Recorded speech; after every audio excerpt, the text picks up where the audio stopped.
बच्चों, क्या हालचाल? सब बढ़िया। तो आज की इस वीडियो में मैं आप सभी बच्चों को FYP सेमेस्टर थर्ड सेशन 22-26 में आप सभी बच्चे पढ़ रहे हैं। हम लोग देखिए प्रोबेबिलिटी टॉपिक कवर कर रहे थे जो आपका सेक पेपर यानी मैथमेटिकल कॉम्पिटेंस थिंकिंग एनालिसिस में पूछा जाएगा, जिसमें मैंने आप सभी बच्चों को प्रोबेबिलिटी का बेसिक जो कंसेप्ट होता है वो पढ़ाया था, एडिशन थ्योरम पढ़ा दिया था। आज की इस वीडियो में हम लोग देखिए मल्टीप्लिकेशन थ्योरम पढ़ने वाले हैं। मल्टीप्लिकेशन थ्योरम से प्रोबेबिलिटी में देखिए जो सवाल बन सकते हैं या पहले जो बेसिक कंसेप्ट होता है वो सीखेंगे। उसके बाद हम लोग देखिए जब प्रोबेबिलिटी पूरा कंप्लीट हो जाएगा, सारा का सारा जो आपका कंडीशनल प्रोबेबिलिटी से कह सकते हैं एडिशन प्रॉपर्टी से या फिर प्रोबेबिलिटी से जो सवाल पूछा जाएगा बेसिक सवाल से, वो मैं सारा का सारा को कवर कराते चलूंगा। तो चलिए वीडियो को शुरू करते हैं। वीडियो पसंद आए तो वीडियो को लाइक कर दीजिएगा और चैनल पर अगर न्यू है चैनल सब्सक्राइब करके दोस्तों शेयर कर दीजिएगा, ठीक है। और इससे पहले देखिए प्रोबेबिलिटी के सारे वीडियो बने हुए हैं, मैथमेटिकल का पूरा प्लेलिस्ट बना हुआ है, प्लेलिस्ट पे जाकर देख लीजिए। जो जो टॉपिक आपको चाहिए टॉपिक के हिसाब से मैंने सारा का सारा को पढ़ाया हुआ है। देखिए क्या है, पहले हमारे पास प्रॉपर्टी क्या होता है। देखिए पहले हमारे पास थ्योरम का नाम क्या है, मल्टीप्लिकेशन थ्योरम।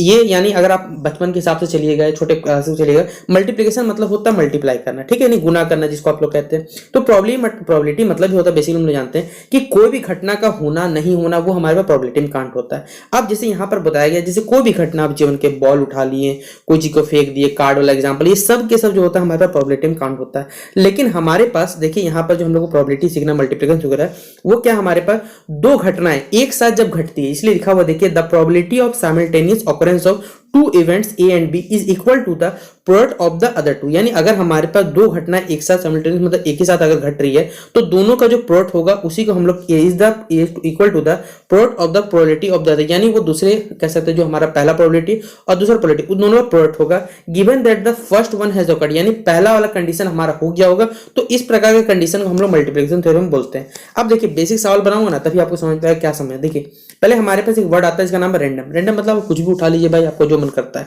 ए और बी को दो घटना हुआ, दोनों एक दूसरे से एसोसिएटेड है, किसी रैंडम को एक्सपेरिमेंट किया, दोनों उससे जुड़ा हुआ है। तो अगर हमारे पास अगर जुड़ा हुआ है तो P हमारे पास ए इंटरसेक्शन, मैंने आपको पहले वीडियो में बताया था, ये इंटरसेक्शन होता है, ये यूनियन होता है। इंटरसेक्शन मतलब कुछ भाग हमारे पास जो सेम रह जाता है उसको हम लोग इंटरसेक्शन नाम जानते हैं। तो P A इंटरसेक्शन B का फॉर्मूला क्या होता है, PA into P B by A. अब यहाँ पर PA जो होना चाहिए वो कभी भी जीरो नहीं होना चाहिए, वरना पूरा प्रोबेबिलिटी आपका जीरो हो जाएगा। और हम लोग हमेशा जानते हैं कि प्रोबेबिलिटी का वैल्यू हमेशा क्या होता है, ना ही जीरो छोटा हो सकता है ना ही वन से छोटा हो सकता है, सॉरी ना ही वन से क्या सकता है छोटा, वन से बड़ा हो सकता है। हमारे पास जीरो वन के बीच में लाई करता है, या तो जीरो होगा या तो वन से कह सकते हैं छोटा होगा, वन से बड़ा तो नहीं हो सकता हमारे पास। तो प्रोबेबिलिटी A यूनियन B बराबर ये फॉर्मूला होता है जब हमारे पास रैंडम एक्सपेरिमेंट रहेगा। दूसरा हम यही बेसिक हमारा कॉपी आ गया है कि हमारे पास ये दोनों फॉर्मूला लगा सकते हैं। PB जब जीरो के बराबर नहीं होगा तो आप इस फॉर्मूला इस्तेमाल करते हैं PB into P A by B. अब ये थ्योरम प्रूफ है हमारे पास। अब यहां पर एक वर्ड आता है, इसका नाम है डिपेंडेंट, एक होता है हमारे पास इंडिपेंडेंट। देखिए डिपेंडेंट मतलब ये होता है जब हमारे पास एक इवेंट दूसरे इवेंट से क्या है रिलेटेड है, या फिर कह सकते हैं उसका उस पर असर पड़ेगा, उसको डिपेंड बोलते हैं। और इंडिपेंडेंट मतलब होता है दोनों अपना मतलब, दोनों को किसी से कोई मतलब नहीं होता, उसको हम लोग बोल देते हैं इंडिपेंडेंट। और इंडिपेंडेंट के लिए हमारे पास क्या लग जाए फॉर्मूला, PA इंटरसेक्शन B बराबर PA इंटू या फिर डॉट जिसे आप लोग कहते हैं PA डॉट PB। अब हमारे पास कुछ सवाल है, देखिए मैं सब बताना चाहूंगा आपको। जैसे देखिए कुछ अगर आपको थ्योरी लिखना है तो आप यहां से लिख लीजिएगा कि मल्टीप्लिकेशन थ्योरम क्या है। According to the multiplication rule of probability of occurrence of both the event, दोनों हमारे पास जो इवेंट का प्रोबेबिलिटी होता है बोथ मतलब दोनों का, वो दोनों का प्रोडक्ट का क्या होता है इक्वल होता है probability of B occurring. B का प्रोबेबिलिटी अगर हो चुका है तो ये हमारे पास कंडीशनल प्रॉपर्टी बेसिकली बनता है कि हमारे पास ए नाम का जो घटना है वो पहले घट चुका है जिसके कारण ही बी नामक घटना हुआ है। अब ये देखिए दो कैसे बनता है मैंने आपको बताया, एक होगा डिपेंडेंट जहां पर हमारे पास डिपेंड रहेगा तो फॉर्मूला लग जाएगा PA इंटरसेक्शन B बराबर PB dot PA by B। अगर आपके पास PA दिया हुआ PA लिख सकते हैं जो डिपेंड करता है। लेकिन जब हमारे पास इंडिपेंडेंट मतलब दोनों आजाद आजाद कंडीशन में, दोनों कोई मतलब नहीं, तो भैया आप लगा सकते हैं PA इंटू PB लगा सकते हैं, ठीक है। अब यहाँ पर एक एग्जांपल के थ्रू मैं समझाना चाहूंगा। मान के चलिए आपके पास कोई थैला है, मान लीजिए इलस्ट्रेशन मतलब मान लीजिए भाई आपके पास एक अर्न है, कोई थैला है, कुछ भी आपके पास है, जिसमें आपके पास क्या है 20 रेड बॉल है, 10 ब्लू बॉल है। आपके पास टोटल बॉलों की संख्या कोई पूछे तो भाई 30 है। आपने क्या किया, दो बॉल्स क्या किए उस बैग से निकाले एक के बाद एक, कोई रिप्लेसमेंट नहीं किया, आपने पहला निकाला फिर दूसरा निकाला, इस प्रकार से आपने बिना रिप्लेसमेंट के बॉल निकाला। क्या प्रोबेबिलिटी है कि दोनों के दोनों आपके पास जो बॉल्स है वो दोनों रेड होंगे, ये पहले ठीक है। ये कंडीशन है आपके पास कि कंडीशन दिया जा रहा है कि क्या संभावना है कि आपके पास दोनों जो बॉल्स आपने निकाले वो रेड हो सकते हैं। तो सबसे पहले आप दोनों घटना को मान लीजिए, ए जो घटना है हमारे पास वो मान लीजिए आपने पहले में रेड बॉल निकाला और दूसरे में आपने यहाँ पर हमारे पास दोनों बॉल में रेड निकालना है। तो ए मान लेते हैं कि आपने जब पहला बार हाथ डाला थैला में तो उसमें से आप रेड निकाला, सेकंड बार जब आपने निकाला तो उसमें से आपका रेड निकला। अब हमारे पास क्या है, आपको निकालना क्या है, आप इसको पी ए इंटरसेक्शन बी बोलिए या तो पी ए बी बोलिए, दोनों का मतलब हमारे पास वही होता है, ए इंटू बी या फिर पी इंटरसेक्शन बी, दोनों का मतलब है। तो आप पहले बताइए, पी ए मतलब हो गया रेड बॉल, रेड बॉल कितना है बच्चों, तो 20 है, टोटल बॉल कितना है हमारे पास 30, यानी पी ए का वैल्यू आपको मालूम चल गया 20/30। अब हमारे पास देखिए क्या है, जब आप हमारे पास now only 19 red balls and 2 blue balls are left in the bag. अब आप बताइए, जब आपने एक रेड बॉल निकाल लिया तो आपके थैले में टोटल 19 जो गेंदें बची वो लाल कलर की बची हैं और 10 जो गेंदें बची है वो नीले कलर की बची हुई है। The probability of drawing a red, यानी दूसरा बार जो निकालिएगा आपके पास जो रेड बॉल है, ठीक है, उसका प्रोबेबिलिटी जो हमारे पास ये डिपेंड करता है पहले पे, इसलिए ये किसका एग्जांपल है, कंडीशनल प्रोबेबिलिटी। और इसको हम लोग देखिए नेक्स्ट सेशन में कवर करेंगे कि कंडीशनल प्रॉपर्टी से जो सवाल बनता है जिसमें बेस थ्योरम भी होता है, लेकिन आपके सिलेबस में अगर मेंशन रहेगा तो मैं आपको पढ़ा दूंगा, उसके लिए कोई दिक्कत नहीं है, ठीक है। तो हमारे पास कंडीशनल प्रॉपर्टी का एग्जांपल है ये, तो इसलिए हमारे पास जो पहले जो सेकंड बॉल है वो डिपेंड करता है कि हमारा फर्स्ट बॉल पे, अगर हमने फर्स्ट बॉल रेड निकाल लिया तो डिपेंड करता है हमारा सेकंड बॉल कितना निकलेगा, इसलिए इसी के आधार पर हमारे पास जो पहला बॉल, देखिए कंडीशनल प्रॉपर्टी मतलब आपने बी, आपको निकालना किसके आधार पे, ए आपने निकाल चुका है रेड बॉल, डिपेंड करता है बी, ए पे डिपेंड करता है, इसलिए हमने लगाया हुआ है कि conditional property be on A. Total आपके पास गेंद कितना बचा हुआ, अभी 29 गेंद बचा हुआ है। आप बोलिएगा सर आपने 19 क्यों लिखा, क्योंकि आपके पास 20 में से एक गेंद रेड निकाल चुके हैं, तो आपके पास अभी कितना गेंद बचा हुआ है, तो 19 गेंद बचा हुआ है, इसलिए पी बी बाई ए का वैल्यू कितना निकल गया, 29/29 निकल गया आपका।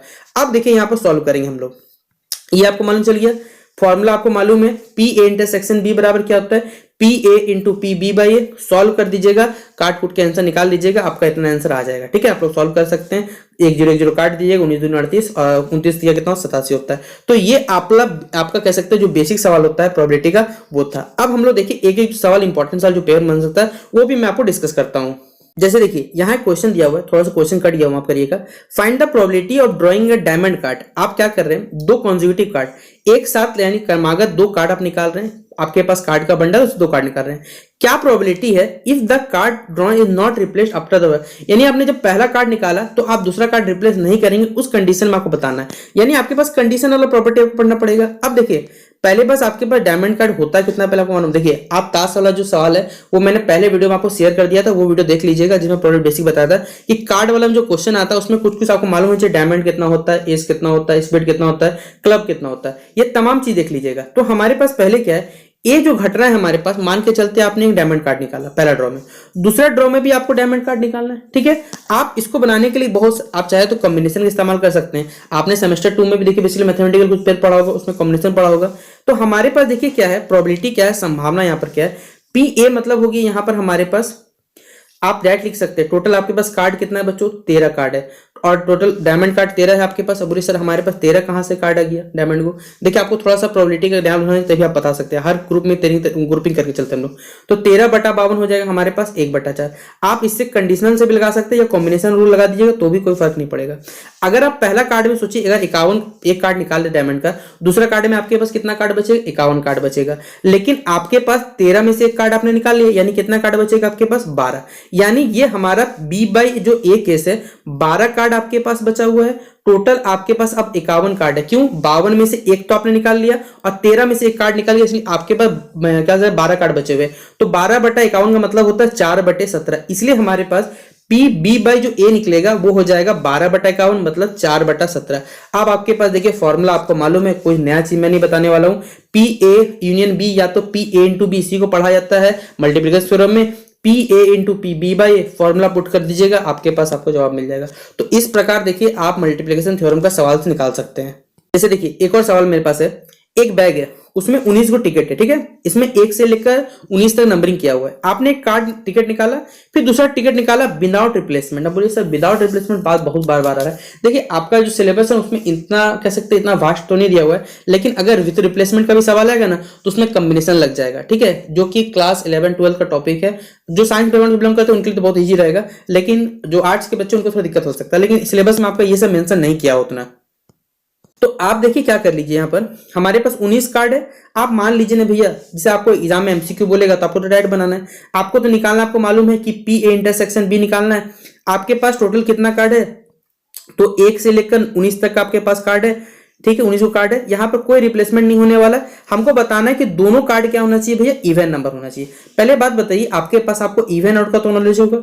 इवन नंबर जो 2 से डिविजिबल होता है और ऑड नंबर जो 2 से डिविजिबल नहीं होता है। तो आपके पास इवन नंबर के कितने कार्ड आएंगे, 2 4 6 8 10 12 14 16 18, यानी 18 कार्ड आपके पास, सॉरी 8 कार्ड, सॉरी 9 कार्ड, माफ करिए मुझे, 9 कार्ड आपके ऐसे जिसमें इवन नंबर है। टोटल कितना कार्ड है, तो 19 कार्ड है आपके पास, यानी पी ए का वैल्यू मालूम चल गया आपके पास, 9/19 आपको मालूम चल गया। अब पी बी बाई कैसे निकालिएगा, आप खुद बताइए। आपके पास 9 कार्ड है, आपने एक कार्ड निकाल लिया 18, 19 कार्ड में से एक कार्ड बच गया, आप निकाल लिया तो 18, 8/18 का देखिए यहां पर सॉल्व नहीं किया हुआ, माफ करिएगा, आप सॉल्व कर लीजिएगा इसे। पी ए बाई बी का वैल्यू क्या निकलेगा आपके पास, ठीक है, तो आप लिख दीजिएगा यहां पर 8 बटे क्या हो जाएगा हमारे पास 18। फॉर्मूला आपके पास मालूम है, फॉर्मूला ये रहा, आप इसको पुट कर दीजिए, आपके पास आपको आंसर मिल जाएगा। तो क्या बताइए, अब आपसे ही बच्चे मल्टीप्लिकेशन थ्योरम से जो सवाल आएगा प्रोबेबिलिटी में, क्या आप खुद ब खुद सॉल्व कर सकते हैं उसको।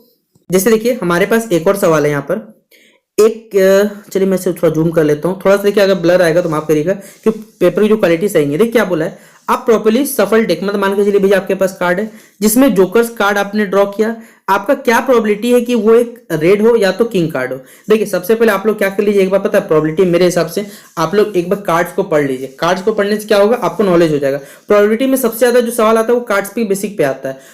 अब तो आप लोग कार्ड्स देख लीजिए, तो मैं आपको प्रॉपर अच्छे से कार्ड्स वाला लॉजिक पर समझा दूंगा नेक्स्ट वीडियो में, तो आप लोग समझ जाइएगा। तो नेक्स्ट वीडियो हमारा कंडीशनल प्रोबेबिलिटी पहले होगा, उसके बाद मैं आपको कार्ड्स का जो सवाल है वो कंप्लीट कर दूंगा और पूरा प्रोबेबिलिटी कंप्लीट हो जाएगा। ये पूरा पीडीएफ आपको टेलीग्राम ग्रुप में अपलोड मिल जाएगा, टेलीग्राम ग्रुप को लिंक डिस्क्रिप्शन बॉक्स में, वहां पर सारा का सारा पीडीएफ आपका जो भी मैथ्स का है वो सब आपको मिलता रहेगा। तो चलिए मिलते हैं नेक्स्ट वीडियो पे, वीडियो कैसा लगा जरूर बताइएगा। तब तक के लिए जय हिंद, जय भारत।